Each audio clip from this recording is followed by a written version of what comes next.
Bueno, voy a hablar de este video sobre las lecturas en las clases anteriores, pero primero voy a hacer paréntesis en cada una de las lecturas y les voy a leer un poco sobre ellas.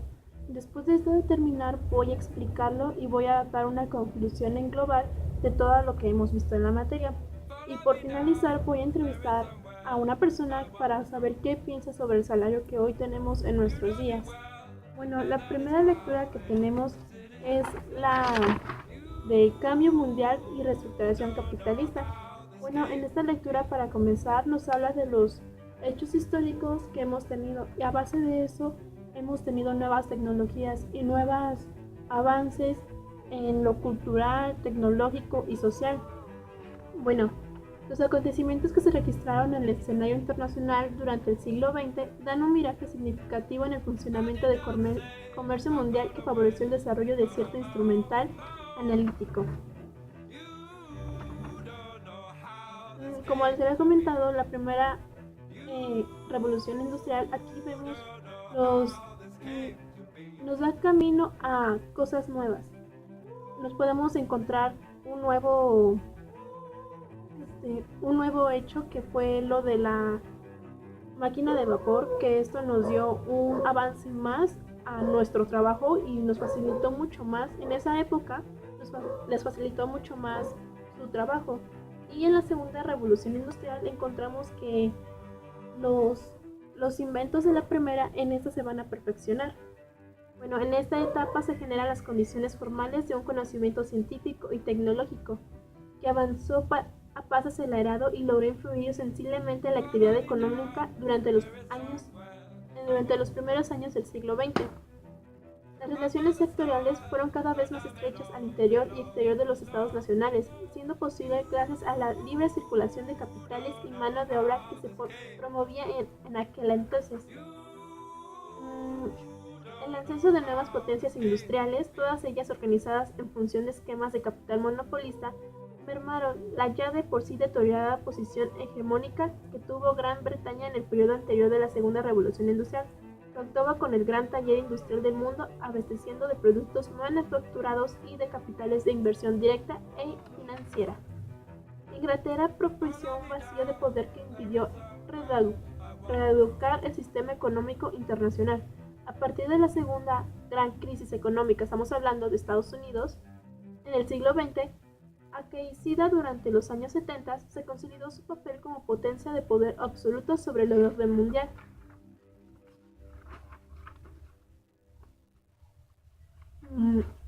Bueno, la crisis capitalista enfrentó destacamentos de obreros, tanto nacionales como extranjeros, que buscaba ampliarse a como diera lugar y para ello nada más retrogrado para que la guerra misma que arrojó durante los individuos. La creación de nuevas instituciones que favorecieron un marco regulatorio en el comercio internacional fueron desde entonces el Fondo Monetario Internacional y el Banco Mundial y todas sus agencias especializadas. Resulta evidente que a partir del 1973, año en que la moneda norteamericana sufre una devaluación y se experimenta por primera vez una crisis de carácter energético, en el mundo existe un inminente escenario de transformaciones y de reorganización de los distintos factores productivos, cuyo acontecimiento rebasaron los productos oficios de los hacedores de la política económica. Bueno, como podrán ver, la primera lectura nos habla de las crisis, de los nuevos acontecimientos, como había mencionado desde un principio, como los nuevos avances tecnológicos. Bueno, en la segunda lectura nos habla de la globalización. Bueno, su nombre es Globalización y Reestructuración Capitalista de Cambios en el Mundo de América Latina. Bueno, para empezar, quisieras abrir un paréntesis sobre la globalización. Todos sabemos que la globalización es un hecho, es un efecto, es un fenómeno que nos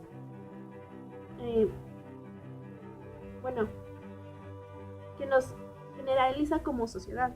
O sea, a partir de la exportación, del comprar un producto, de ser un poco más materialistas, es lo que hablamos por globalización. Pero no solamente es un producto, sino también lo vemos con las enfermedades que nos han traído y hemos sido afectados por este fenómeno. También no, la globalización no es todo lo malo, también encontramos lo bueno, lo positivo, que son las medicinas para poder pues facilitar nuestra salud, y voy a leerles un poco de este tema para poder después comentárselos un poquito más. Bueno, en los años 70 se inicia la tercera reestructuración capitalista mundial. La primera de ellas fue el cambio cualitativo de capitalismo industrial hacia el capitalismo mundial monopolista. Bueno, la segunda fue la que surgió como respuesta a la Gran Depresión de 1929, que tuvo como principales aspectos el Fordismo, el estado de bienestar y la consolidación de la sociedad industrial asalariada en los países del capitalismo avanzado. Y la tercera, según nuestra interpretación de los estudios más importantes, contiene dos órdenes de cambio fundamentales en los países del capitalismo avanzado. Bueno, el problema de la reestructuración capitalista y las tecnologías de la información combinadas tienen como consecuencias directas para la división internacional del trabajo, la circulación capitalista, financiero y la industria. También aplica cambio en el orden social. Como lo había comentado, es un fenómeno que también nos afecta en la sociedad. Y aquí nos habla del neoliberalismo, que es muy diferente a la globalización. Este nos explica que es un modo de regulación por dos aspectos. Primero, porque institucionaliza formas de distribución del producto entre las clases sociales.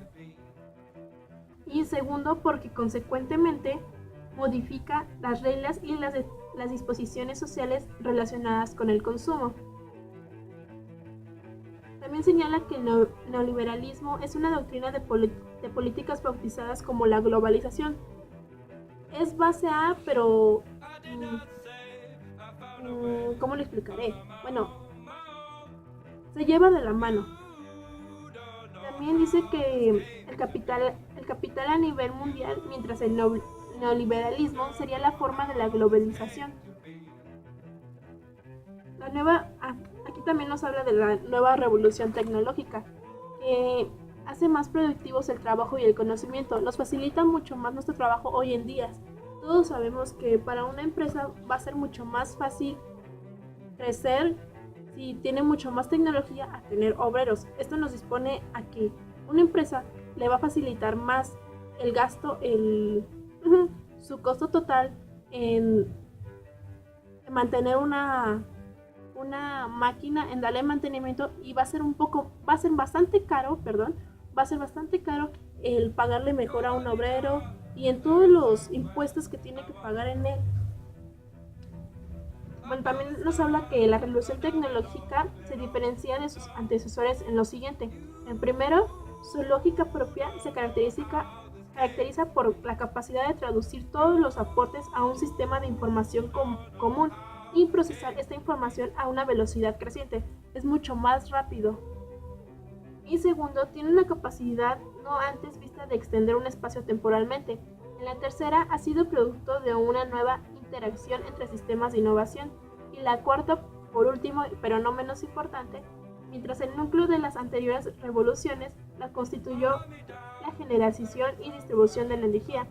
Aquí abrimos un paréntesis que habla sobre el vapor, la electricidad, energía nuclear.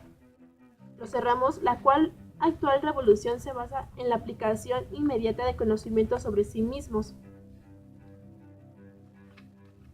Bueno, como vemos, la tecnología es el que habla en este tema, porque ya como les había explicado, es un factor que siempre la empresa va a adquirir más, o sea, les va a facilitar más el no pagar tanto. Bueno, en la tercera lectura, cuyo nombre es Pobreza, Desigualdad y Trabajo en el Capitalismo Global. Bueno, aquí nos habla de tres empresas importantes, que es Ford, Microsoft y Walmart. Bueno, en estas tres siempre tienen como un tras de. Bueno, pero vamos a hablar un poco más de Walmart. Bueno, como vemos, es un monopolio, es una gran empresa, pero a base de que es una gran empresa, sus obreros, en esta lectura habla que sus obreros no son bien pagados y ni siquiera tienen como un salario con el que se pueda mantener una familia. Esto nos habla que en verdad la empresa no tiene ninguna intención porque sus empleados sean pues más productivos y le trabajen mucho más. Nadie va a trabajar con un sueldo mínimo con una buena actitud. La verdad es que esta lectura me impactó mucho porque uno nunca sabe lo atrás de una empresa. Dice que el mercado de la pobreza es el nuevo objetivo del capitalismo global. Debe perseguir si quiere sostener su tasa de acumulación. El capitalista nunca le va a importar los demás, solamente busca su bienestar de él y siempre va a ser él. No importa cuánto tiene que tardarse por llegar a ser el de mayor rango. Entonces también nos habla bueno, les voy a hablar un poco del libro que, bueno, con el hecho de estar les explicando lo anterior, todo va de la mano. Pero bueno, yo quiero retomar un poco en este libro, se llama ¿Cuánta globalización podemos soportar? Que aquí nos habla cómo la globalización interfiere en nosotros como personas. Bueno, Sanfransky es un escritor que es altamente crítico en la referencia a la globalización al expresarse en estos términos de la condición humana, que interfiere a este proceso de cómo la globalización produce en el mundo económico, en el que se muestra una vez más la gran tradición filosófica que vivimos en la actualidad. Bueno, donde algo que retoma el escritor es que eh, nos habla de la primera y segunda naturaleza del hombre en cómo el individuo tiene que ser el ser de un hombre pensante y racional. Nos comparan con un animal, nos comparan con un mono, en un chimpancé, que los dos podemos ser personas racionales, pero tenemos diferencias en cómo vamos a aplicar ese ser pensante, ese ser que ya trascendió. Aspecto que nos vamos desprendiendo de ellos. Nosotros como humanos tenemos mucho más opciones que al respecto de esto. Nos olvidamos de nuestros instintos y va resultando un insuficiente de este sentido. A seguir hablando de nos narran un ejemplo de la segunda naturaleza, que significa la delimitación del miedo, disminución del riesgo. Platón nos dice, se llega a conflicto cuando hace falta de conocimiento en la que nos encontramos inmersas.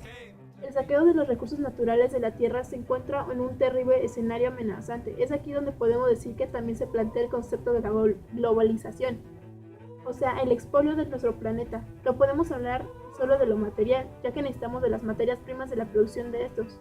Como ya les había explicado desde un principio, la globalización no nos habla de lo material, sino de todo, de enfermedad, bienestar, medicinas, todo lo que ahora sí va va como pasando por todo el mundo, es lo que nosotros llamamos el fenómeno de la globalización. Bueno, en otra lectura nos habla de la reestructuración productiva e integración TLCAN, Tratado de Libre Comercio a América del Norte.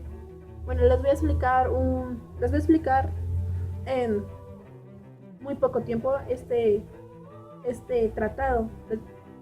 Bueno, en 1982, con la aparición de la crisis de la deuda, el crecimiento de los tres países se redujo afectando especialmente a México. Bueno, aquí intervienen tres países, que es Estados Unidos, Canadá y México. Entonces, los países de América del Norte hacen firmar un tratado a México.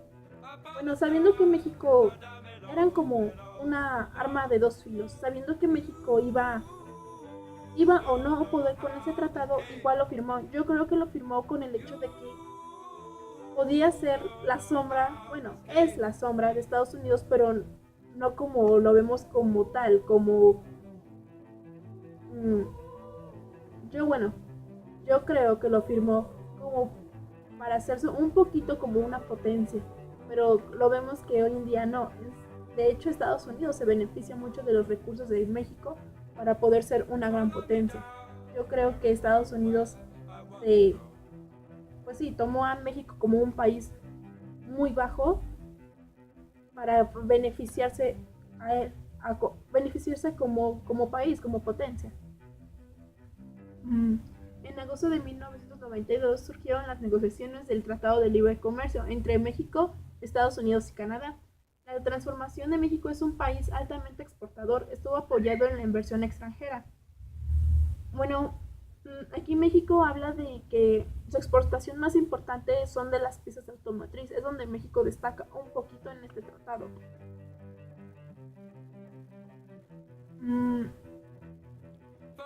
El tratado fue fundamentalmente la integración de la industria automotriz de América del Norte, que ha experimentado algunos de los cambios significativos en el comercio tras el acuerdo. Aquí hablamos que México se ha beneficiado un poquito más sobre el campo de automotriz. También nos habla, junto a la baja creación del empleo de la calidad, se vio un proceso de deterioro en el salario de México, cuestión de que se refleja el hecho de las remuneraciones promedio de los trabajadores manufactureros en México. Bueno, para finalizar voy a hablar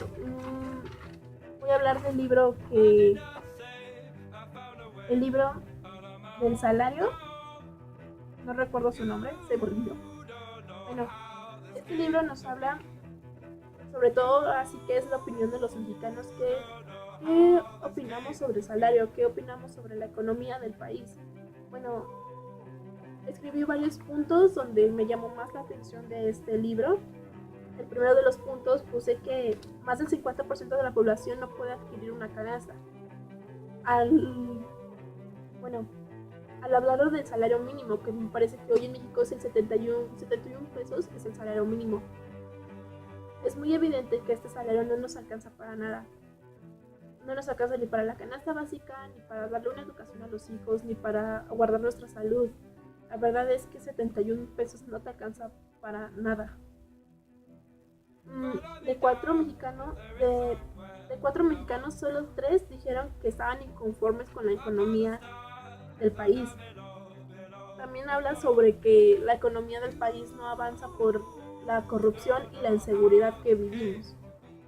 También, ¿cómo podemos tener un mejor sueldo si las empresas y las reformas tienen como por escrito que nosotros como trabajadores de una empresa nos van a descontar impuestos? También nos descuentan el piso donde estamos trabajando. Entonces eso se va bajando, va decreciendo más nuestro sueldo como trabajador. También un punto me llamó mucho la atención es que la población prefiere que bajen el precio de un bien que acabar con la pobreza del país. O sea, yo creo que prefieren más su bienestar que el bienestar de todos. Si nosotros cambiaríamos ese aspecto en que no ser tan egoístas y trabajar como una sociedad al terminar la pobreza del país, nosotros nos habría, yo creo que una mejor cultura y podríamos hacer muchos cambios con tan solo cambiar eso. Bueno, también nos habla de que muchas personas entrevistadas dicen que el salario mínimo debería ser 203 pesos para poder sobrevivir como mexicano. También nos hablan que 3/4 partes piensan que la razón fue de ser migrantes a otro país es el poco empleo que existe aquí en México y el muy bajo salario que vivimos hoy en día. Bueno, también nos habla que teniendo obviamente una mejor educación vamos a tener un mejor empleo, pero el 40% de la población a veces no lo tiene. Teniendo una licenciatura, ser un ingeniero, tener posgrado, una maestría, a veces no se tiene. O te piden experiencia, o te piden experiencia, o te piden un mejor conocimiento. También aquí nos hablan de la gente que ya tiene influencias, es mucho más fácil trabajar para ellos, obviamente.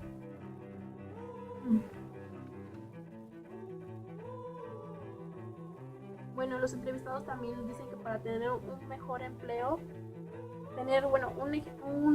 un empleo estable es tener una seguridad y tener un sueldo continuo, es como ellos se quedarían en un empleo estable.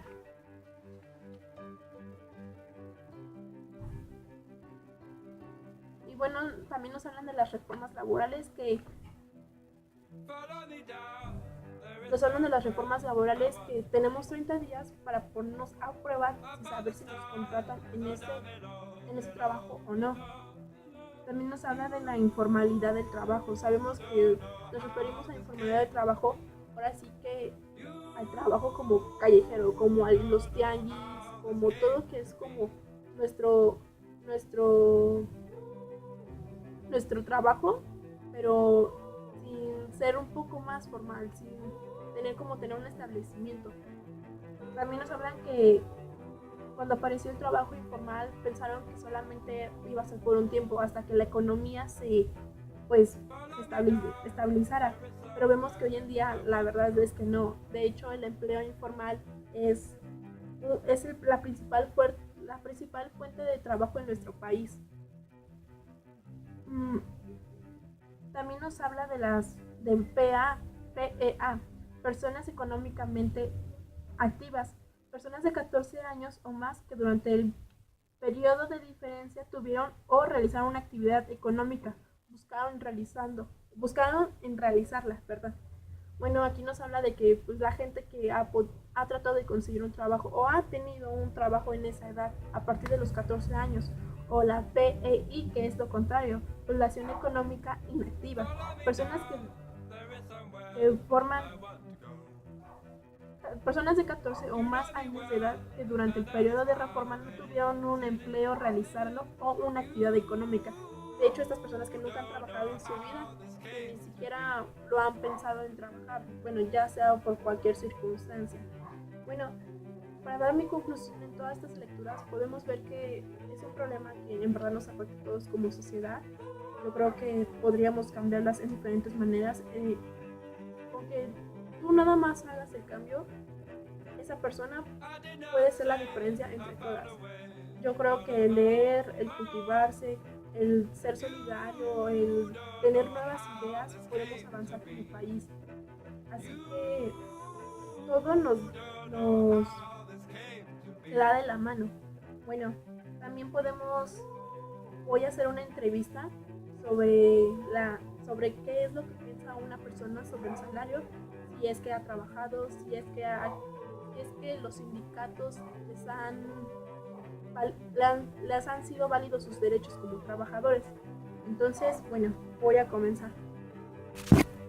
Hola, buenas tardes. Bueno, hablando del tema de salario, decidí hacer una entrevista para darnos una perspectiva mucho más realista. Bueno, aquí me encuentro con mi compañero Alexis Reyes, que le voy a entrevistar unas cuantas preguntas. Bueno, comencemos.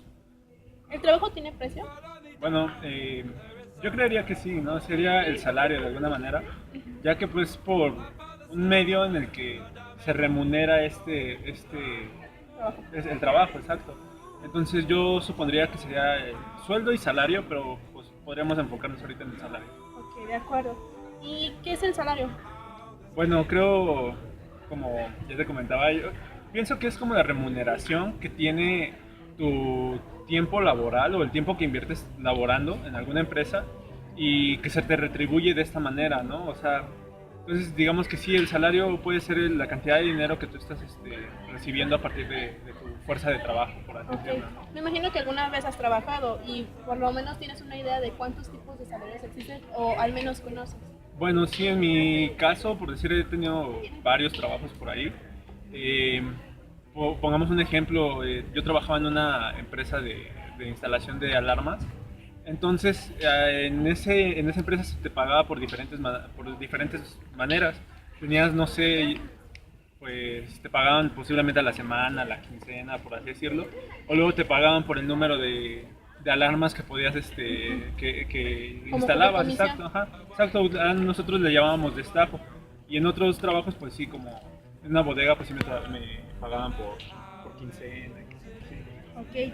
Y bueno, en México sabemos que el salario está en 71 pesos. ¿Estás de acuerdo con ese monto? ¿Y cuánto crees que debería de ser el salario mínimo? Bueno, en lo personal sí se me hace ridículo, por así decirlo, que se te paguen 71 pesos, porque para cubrir una canasta básica, en realidad no se... Con esa ganancia no cubres ni siquiera la mitad de esa canasta básica. Entonces, a lo que yo pensaría, yo siento que el salario mínimo por lo menos debería estar en unos 150 pesos de pérdida poder mantenerte, pues mantener a tu familia de alguna manera. Tener una mejor vida. Ajá, exacto. Ok. ¿Y qué relación tiene el capitalismo en el salario? ¿Qué relación encuentras en estos dos conceptos? Capitalismo y salario. Bueno, por capitalismo podríamos ver cómo las empresas de alguna manera sienten esa necesidad de siempre obtener ganancias a base de la explotación. Entonces, para puntualizarlo con el salario, pues bueno, es como un indicador clave porque pues directamente influye, ya que por el hecho de conseguir ganancias, el salario pues se te va a retribuir de alguna manera de acuerdo a los intereses que tengan estas personas, los empresarios, y con base en eso pues se te va a pagar de acuerdo para que ellos tengan ganancias y tú de alguna manera puedas sobrevivir.